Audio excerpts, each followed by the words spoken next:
This interview with Barbara Dilley is under the auspices of the Maria Rogers Oral History Program, Carnegie Library for Oral and Local History. Barbara Dilley is sharing her memories of the early history of Naropa University, where she was president for 10 years and has been, before and since, a teacher in the performance arts. It is June 2005, and we are in Naropa University, Boulder, Colorado. I am Shirley Steele. And I will take it back to you. How did you get here and when? I was invited here to teach the very first summer of Naropa. It was called Naropa Institute at that time. I was invited by a friend of mine named Tom Hast, who lives here in Boulder now, owns a real estate company, Hast & Company, but at that time he had been involved in the alternative dance community in New York, and that was where we met. And he was a traveler, on the way, a journeyer, and had become part of the administration for the very first summer of Naropa, which was 10 weeks, 2 5-week sessions, I believe, in the summer of 1974. And Tom phoned me. I was in Rhode Island on the East Coast, and he phoned me the end of May, probably, and asked me if I would be willing to come and teach that summer. And I was surprised at the invitation, and I said I need to think about it for a little while. So we hung up, and I thought about it, and I realized that I was actually performing and touring in Buffalo, New York, and it was right, kind of, it made sense. The time that he was inviting me made sense, which was probably the end of July or sometime in August. So I phoned him back and I said, fine, Tom, I'll come. So I came here, and it was a surprising community had already gathered. Very, very rich, very diverse. I was teaching, I think, for a 2-week session, and classes were happening all over Boulder. There had been a surprising number of people attracted to the opening of Naropa University. I think they had expected maybe 400 or 500 people, and over 2,000 people showed up. So everyone who was involved in the administration that summer was scrambling around to rent spaces at the university and to rent folding chairs and tables and try to set up classrooms for the... Excuse me, where was this located right then? Well, the offices were at 1441 Broadway, which is I don't know what it is currently, but that was kind of the main headquarters for the administration. And then the place on the corner of Arapahoe and Broadway, which is currently a wild oats market, that building had been a bus depot, and it had was no longer a bus depot, and so the Naropa administration rented it for a lot of the big major presentations by, there were 2 main spiritual teachers that summer. One of them was the founder, Chogyam Trungpa Rinpoche, and the other one was Ram Dass, who had a tremendous reputation, particularly during the 60s.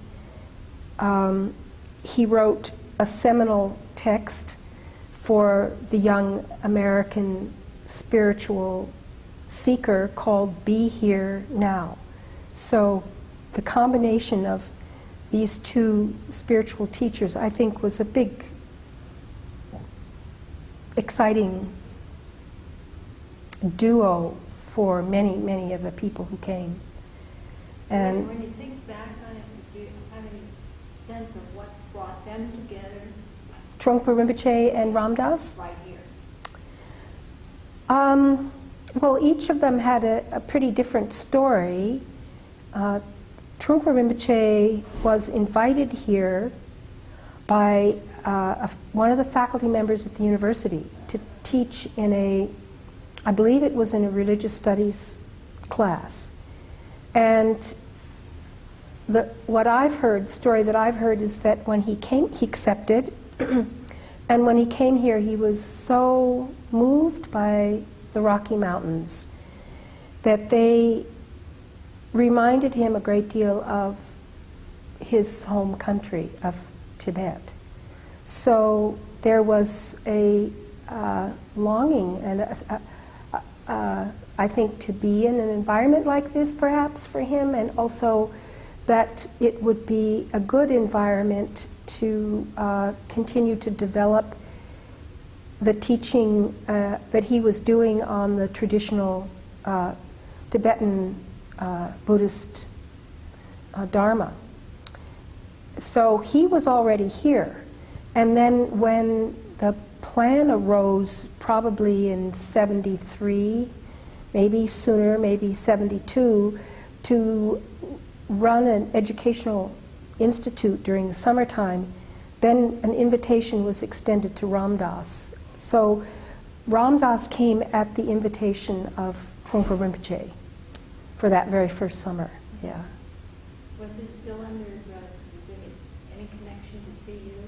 Or was it Not at that point at all. There's never been a connection other than perhaps that guest faculty position that Trungpa Rinpoche had briefly. I don't know too much about that. I interrupted you and you were starting to talk about it again. That first summer? Yes. Well, this big space, which is now the alfalfas, wild oats, it was alfalfas, had that parking lot to the west of the building, which is still the parking lot for the supermarket, was quite an amazing sort of circus atmosphere when we came in during the evenings for these lectures. It was the sort of the coming to the end of what is called the hippie era, and there were many world seekers and travelers with artifacts and incense and beads and all kinds of objects, and they just like in India, they lay out a mat and they put their wares down on the mat, and you could walk like a bazaar. It was like a bazaar in the east somewhere, and that gave it a very unique flavor.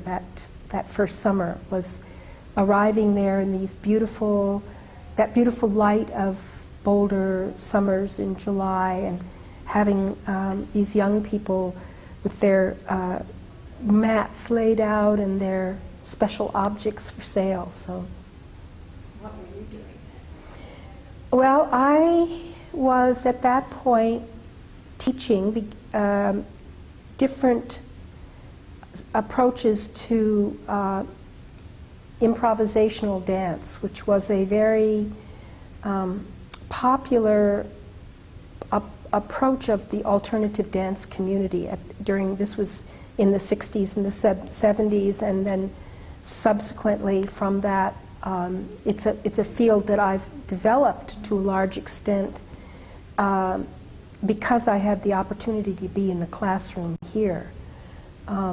So I was teaching a class on experimental movement improvisation. I forget the title of it. And your students, were they mainly interested in the atmosphere, the techniques? That's a good question. There was a lot of classes you could take. There were music classes, there were Thangka painting classes, there were psychology classes, there were Buddhist classes, and Hindu, different religions, Hindu already. That was quite a diverse collection of classes, and perhaps ecology was already here. So someone would come and they would sign up, similar to what you would do at a university or a college. You know, you'd take maybe 3 different classes, and one of them might be a movement class, and one of them would be the class that in the evenings. Almost everybody came to those evening lectures by Trungpa Rinpoche and Ram Dass. And I forget whether you took one or it was all part of one class. I don't really remember. But there were, over 1,500 people would show up in this big open space. It sounds almost as if we were growing at that time. I'm not hearing anything about faculty committee or curriculum or schedules or anything like that. Yeah, it was a kind of. Tom Hast invited me. People just invited people they thought would work in this environment, and I suppose there was always, it was important to have some famous names, but they did put out a catalog. I don't remember when, but there is a historical catalog of that first summer, and so people could research who actually was invited to be faculty here. And that format of the summer programs, the Summer Institute, Naropa's Summer Institute, that was a hallmark of Naropa and its approach to education for 5, 6, 7 years, maybe longer. But it was a very rich time in the summer. And then there was this decision to go ahead and create year-round programs. And those programs were planned in the summer of '76, and then they began in January of '77. But all along, these Summer Institute programs were a big deal. Was it self-supporting? Did they get funds from other sources? Maybe you weren't. I don't know about that. Probably it was a mixture of using the income from the programs to support it. There probably was some donations by interested people who wanted to see something like this happen. I would guess it was a mixture. Yeah. The people of the town of Boulder participate or watch? Or That's a good question. Boulder was a very quiet town in 1974. The Pearl Street Mall didn't really get built until '77 or '78, I can't remember, but it was a quiet town in the summers. The university sessions, I guess maybe there was a summer session at the university, but my image of it, my memory of it at that time was that it was a fairly quiet town, and I don't know how much there was participation as students by Boulder residents, but certainly it was a tremendous source of income to the local shops and restaurants, and anything of that nature, enriches the commerce of the city for sure. housing, all of that. So how about you? Did you go home at the end of the summer? I went, that summer I had the opportunity to be introduced to the founder, to Trungpa Rinpoche. And then I went back to New York City where I was living, and then I received a phone call from one of his secretaries, a man named Landy Mallory. And I had met Landy when I was out here, and he said to me, Rinpoche would like you to consider coming to Naropa Institute and establishing the dance department here. And it was a complete surprise to me. But it was almost from the beginning an opportunity, and the invitation was an amazing opportunity for me to really organize my life. My life at that point in New York was disorganized and was not very satisfying. It was kind of a hit and miss situation. You were dancing? I was dancing some, but not a lot. There wasn't a lot of focus. Sometimes I got asked to teach, but it wasn't very stable. So that was part of the environment in which this invitation came. I was also very intrigued by the meditative experience and the discipline of meditation. Even though I myself had not been practicing meditation, I was very interested in it, and had received basic meditation instruction that summer. So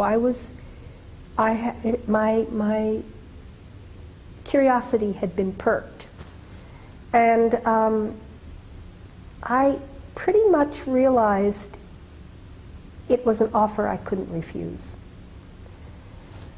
So the arrangements were made for me to come back in the summer of '76 and be here for the whole summer, and during that summer to attend a lot of planning sessions for the year-round programs. So there was a dance program, there was a theater program, I believe there was a music program, there was a Buddhist studies program, and a psychology program, perhaps a Thangka painting program. So Maybe you could explain that last one. Thangka painting. Yeah, so the Tibetan tradition of Buddhism includes these very classically painted representations of various aspects of the Buddhist tradition, starting with the paintings of the Gautama Buddha, who is the founder of Buddhism. And it's a quite a traditional format and the word for these, they're spiritual paintings. The word for these spiritual paintings, the Tibetan word is Thangka. So a Thangka painting means a Tibetan spiritual painting, and it's a very classical tradition. It's not free form, it's not improvisational, it's not made up, it was not part of what was American at that time, or part of the United States artistic environment, which was very much about improvisation and free jazz and making it up out of your insides. Thangka painting is not like that. It's very traditional, very conservative, actually. Sort of the opposite. It's sort of the opposite. And to some extent, people were actually attracted to it because of that. Yeah. Then who were some of the other people who were involved in the early program besides yourself? Anne Waldman, and you mentioned the poets, Anne Waldman Allen Ginsberg came in those early years. Theater was represented by a woman named Lee Worley, who could also probably do an interesting interview at some point. Reggie Ray was here as representing the Buddhist tradition. He was already an American scholar of Buddhism. There were other Buddhist practitioners in the Vipassana community. Jack Kornfield and Joseph Goldstein came in those early summers. There was a Japanese Zen teacher who was very consistent in showing up during the summers, named Kobanchino Roshi. Gregory Bateson came a couple of times. He was very famous scholar and thinker about the study of humankind, anthropology and issues of thought and so forth, the history of thought, the development of the species. Naropa was kind of a magnet, bringing in different kinds of artists. I can't remember the name of the Indian flute player, but it was a very lively, one of my memories of those early summers was not so much what was being taught, but the atmosphere. Yes. The atmosphere was just so dynamic, so awake, so such a sense of possibility, so much enthusiasm. People were eager to be here, eager to be studying, eager to get to know each other. So that was very exciting, that atmosphere. How did Buddhism fit into all of this? Well, it's a good question.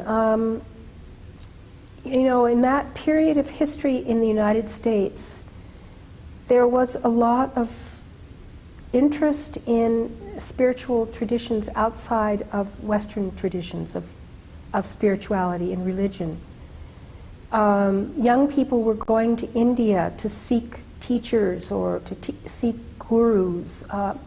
There was a longing for a new perspective on what was sacred. And Buddhism, the particular approach to Buddhism that Trungpa Rinpoche presented was non-doctrinal. It was quite expansive and inclusive, and he wanted to bring together the wisdom and teaching and practices of the Tibetan Buddhist view with American learning and education and the educational world. So he said, for instance, one of the early slogans for Naropa was, "Let East meet West, and the sparks will fly."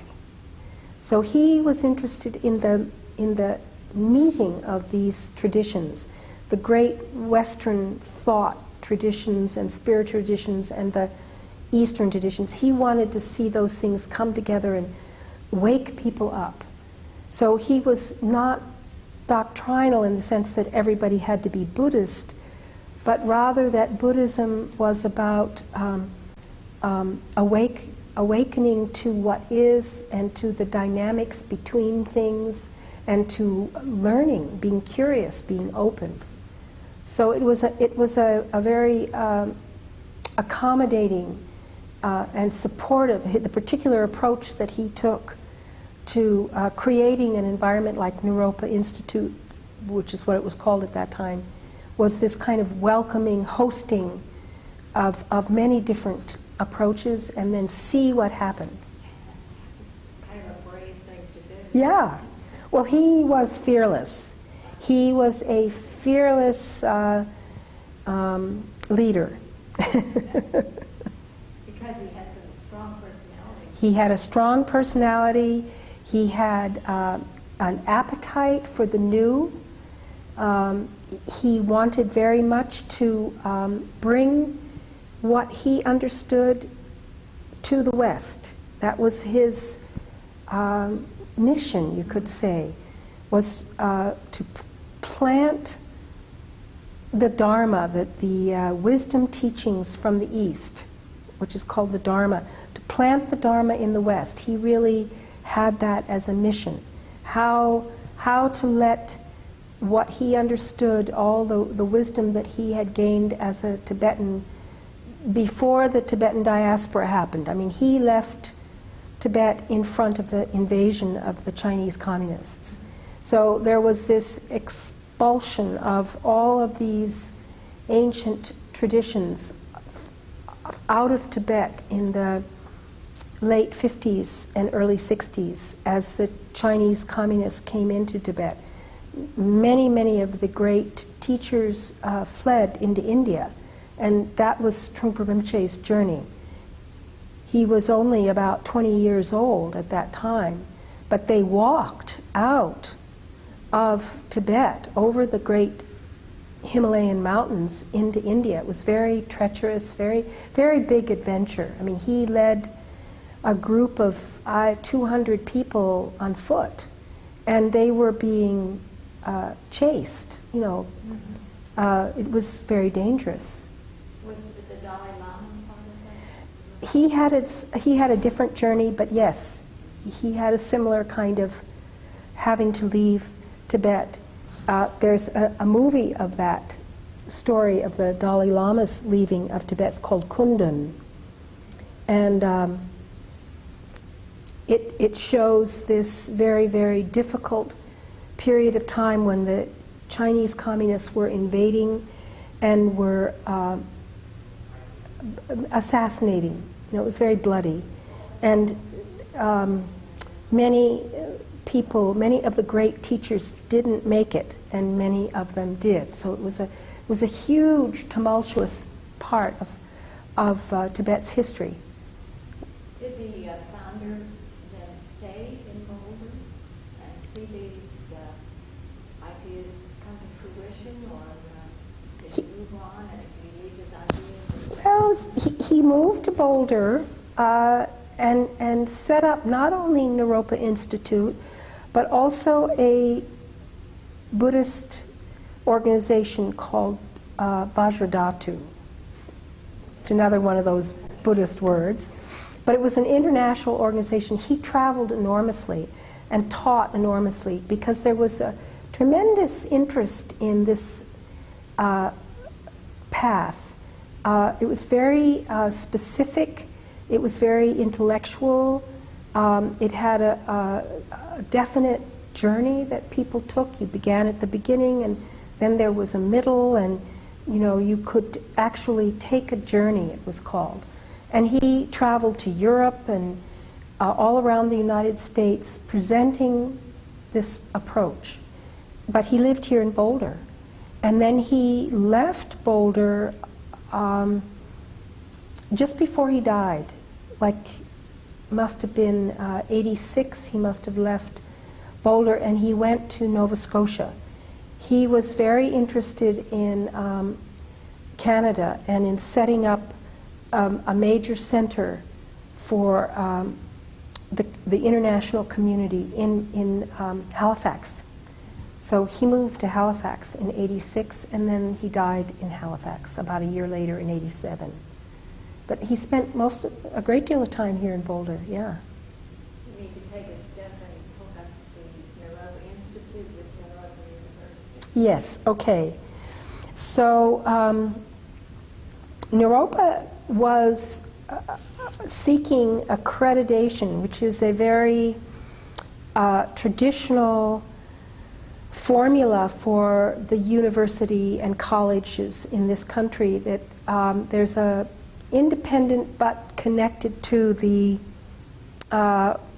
federal educational system, these accrediting organizations all throughout the country. And Boulder lies in the zone of what's called the north central Association of Accreditation for Universities and Colleges, or something like that.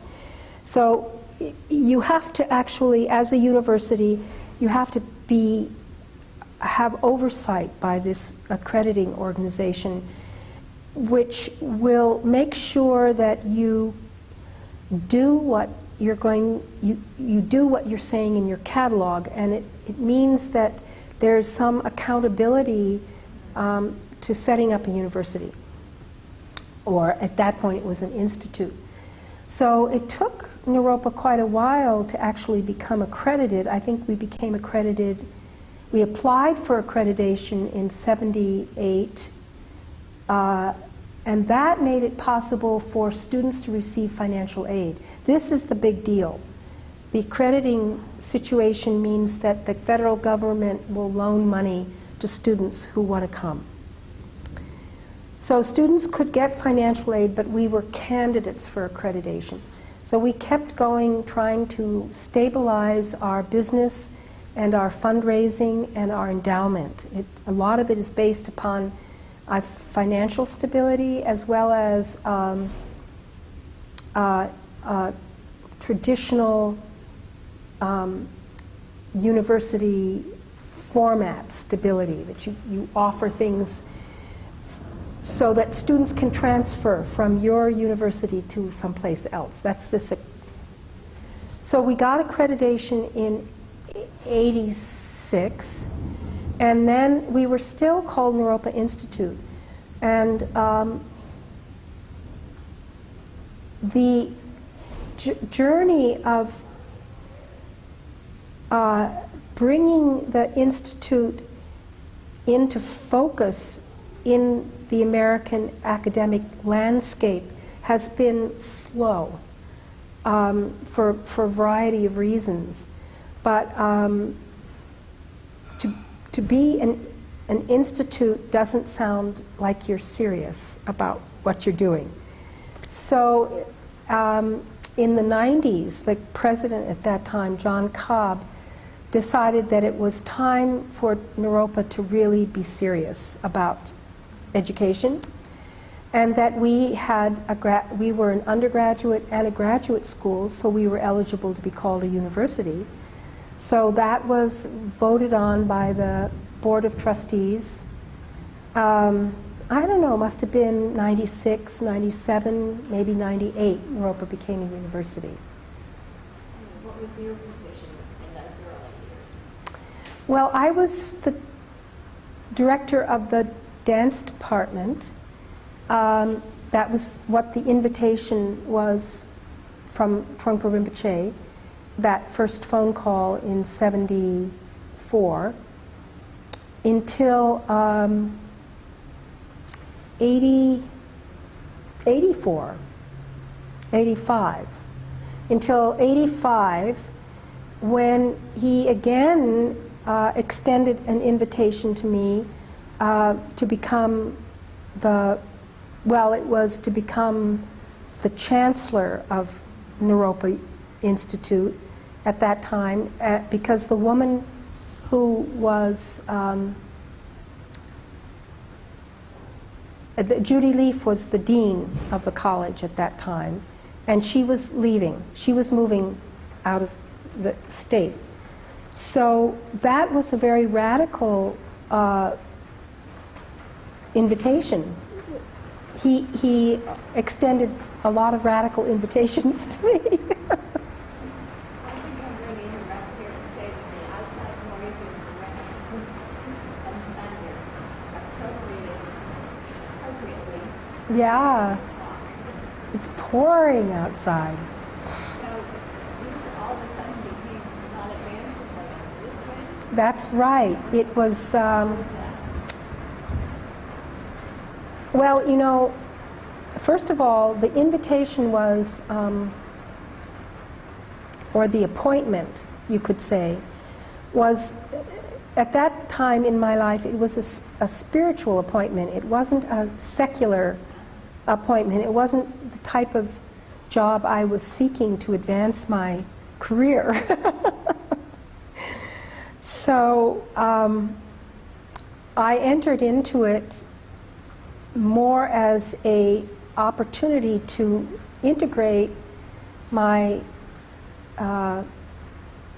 study and practice of Buddhism into the real world, which was one of the major approaches that Trungpa Rinpoche took as a teacher, was that to study to become sane, to study to be more kind to others, is not something that one does in the cave or that one does in the monastery.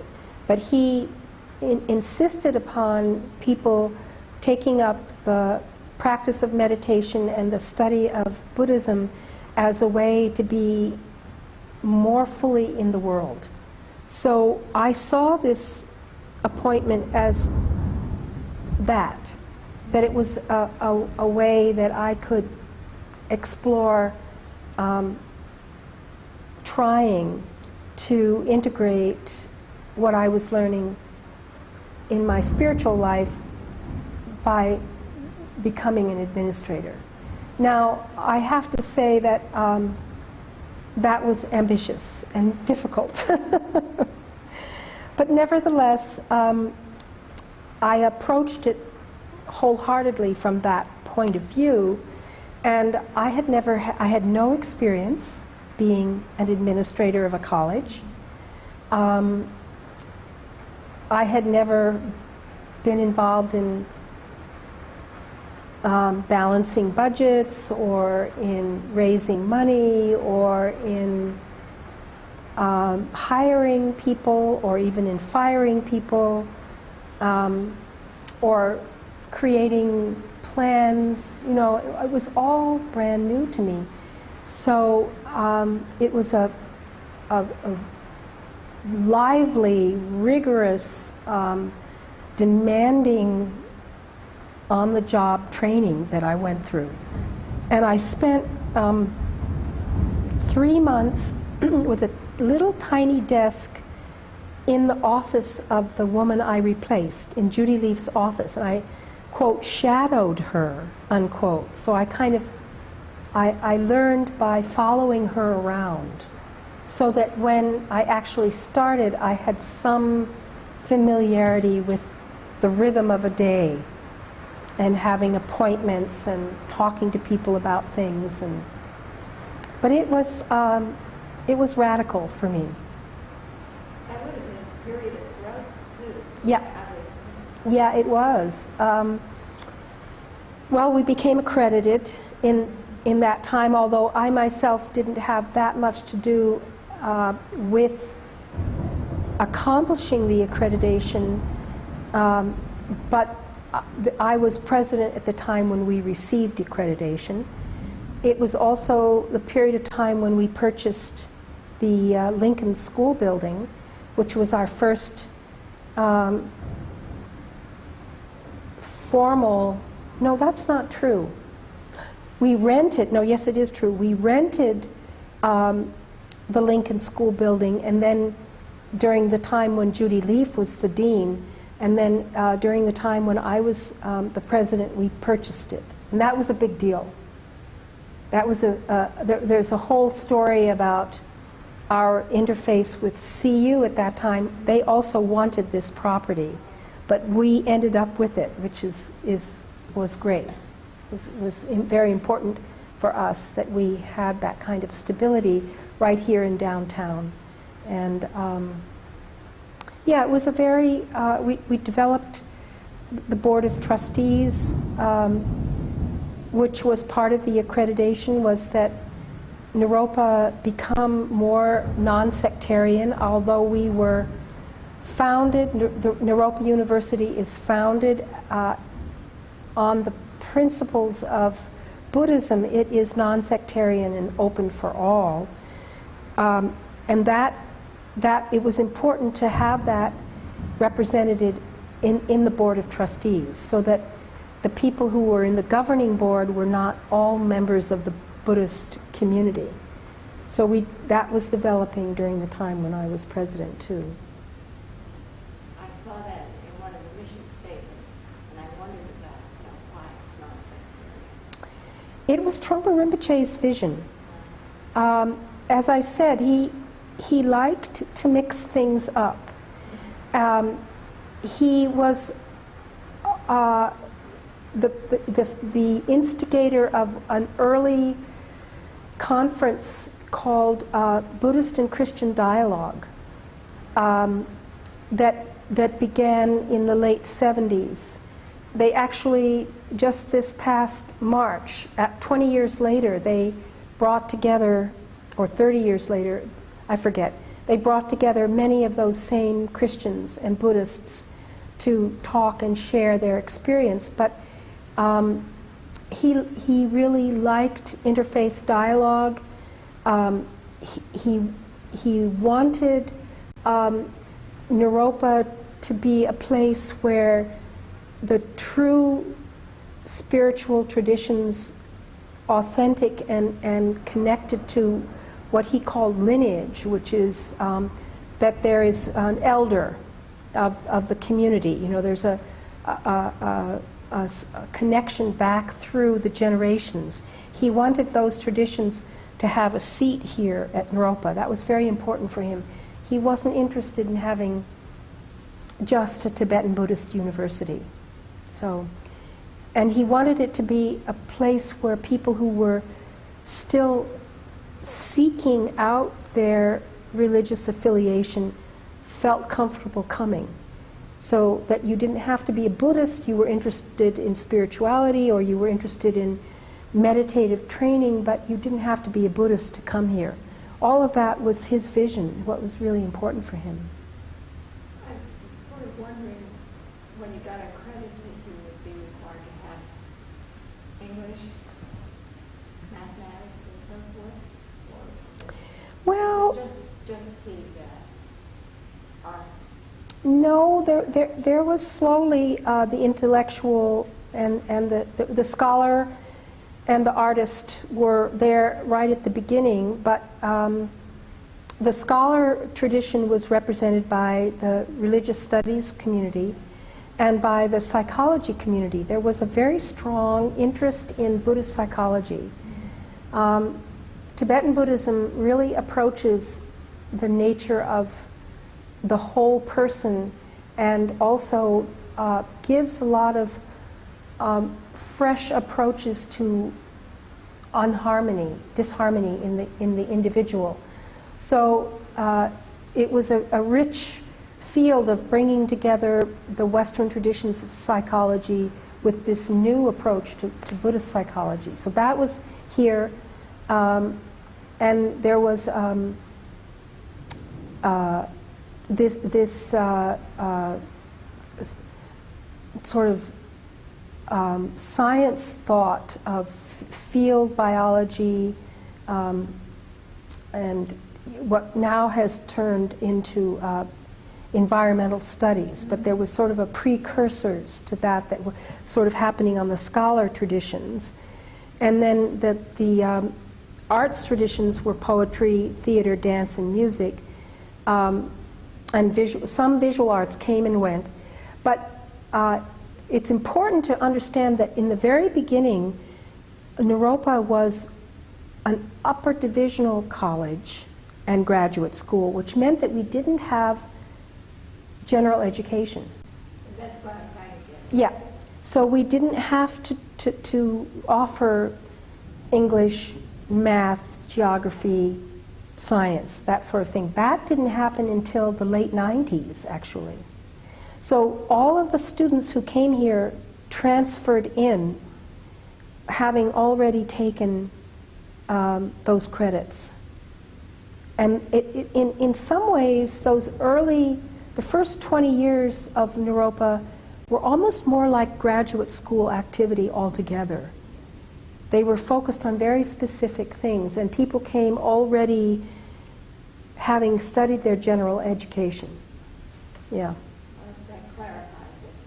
That is not so true now? No, well, now there is a 4-year undergraduate college, and there are, required I think there are 8 different approaches to general education. the humanities, the arts, health and healing, general systems view. Naropa has remained not very involved in the sciences, which it's much more involved in the humanities. So the field of science is dealt with in much more of the soft sciences, like biology, field investigation, landscape, geography, geology, things like that. There aren't labs here, which, there are plenty of fabulous colleges where there are fabulous labs. So Naropa tends to, the laboratory here is the mind, actually. It's a mind lab.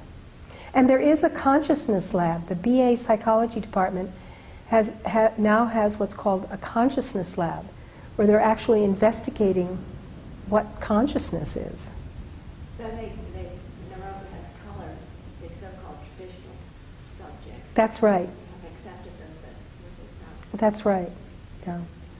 Yeah. Going back to the beginning when we're talking about Naropa Institute, I'm interested in the interaction within the performance arts, people who were interested in dance, music. Did they combine or did they sit by themselves? Well, it was a mixture of both of those approaches. I think I know for myself the journey of creating a curriculum was, I was not educated as an educator. So I was creating, so I was creating curriculum as the head of the dance department, and it was more of a focus on the specific discipline, and it took a lot of energy to be involved in creating that discipline and the journey for a student. But then there was always these summertime gatherings when we would interact with each other, and there would be, I remember doing performances together with Anne Waldman, who was in the poetics program. She would read poetry and I would improvise, and those kinds of things would happen a lot in the summertime. There was a collaboration between some of the visual artists doing spontaneous calligraphy while poetry was being read and dance was happening. So there was a very lively period of time when you could come to a performance event and it was happening right on the spot. So I would say that in the arts there were these two distinct situations. One was that each of the arts was trying to ground itself in establishing its own training, and then at the same time there were these explorations in mingling things together. At some point in the early 90s, the performing arts actually came together in one department. It was called Inner Art Studies, and it was music, dance, and theater working together. And in that curriculum, there were some classes where theater and dance and music students worked together. And then there were also classes that focused on the individual disciplines. So that's been a kind of theme all through, is this working on your specific discipline and also engaging in that interface between other fields. Did students accept this, or it seems to me that some might be kind of unwilling to go outside their own field? Well, you have to remember that mainly students came here from other schools, and they were often dissatisfied with the level of, I'm speaking now for the dancers, the level of competition and of regimentation. So they were looking for the more experimental, alternative, improvisational forms that we were bringing together in the faculty here. And they were also interested in the contemplative education. So Naropa very early came up with this phrase, contemplative education, which was to define the approach, which has to do with creating an educational journey where students are invited to think about the integration of what they're learning into their inner self. No matter what it is, there's encouragement and time given to actually weave together for each individual student how what they are learning resonates on their inner self. Seems to me this requires a fair number of faculty to students. Yeah, it's true. Naropa has been gifted with small classrooms and economically has struggled with small classrooms. I mean, the economics of college are such that small classrooms are difficult financially. But on the other hand, the small classrooms have really allowed for a lot of deep familiarity between students and faculty that students have really loved, and has made it very rich for the faculty, even though Naropa faculty are woefully underpaid according to traditional academia. The faculty will, the ones who've bothered to stay or figured out a way to stay, do it because the exchange with students is so satisfying. You talked about student loans and so forth. Are there grants that Naropa receives? Do you get anything from the state or the federal government? Yes, that's the accreditation carrot. Open that up. Yeah, once you get accredited, or once you become a candidate for accreditation, then students are eligible to apply for all the traditional federal loans and federal aid that's available.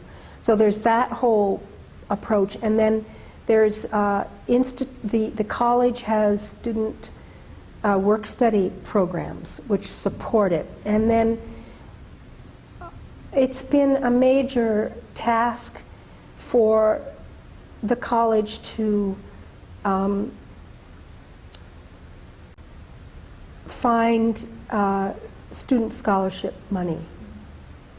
I was thinking too of grants to enable the faculty to function and buildings to be maintained.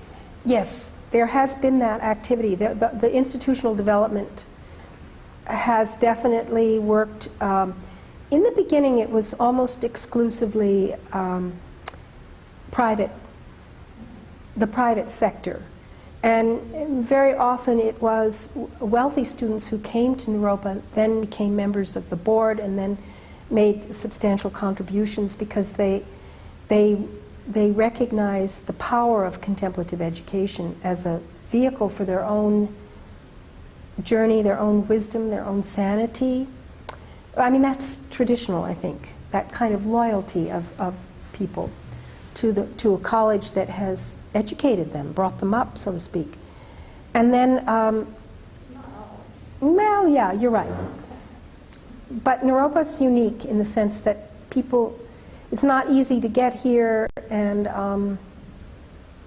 it's a unique approach, and so often people have been looking for something like contemplative education, and that's still the case. In 2005, the percentage of students who seek out Naropa as their first choice is extremely high. I don't know what it is, but I was wondering if you could recall or talk about, if you'd like to talk about some of the graduates, what happens what happens to the graduates?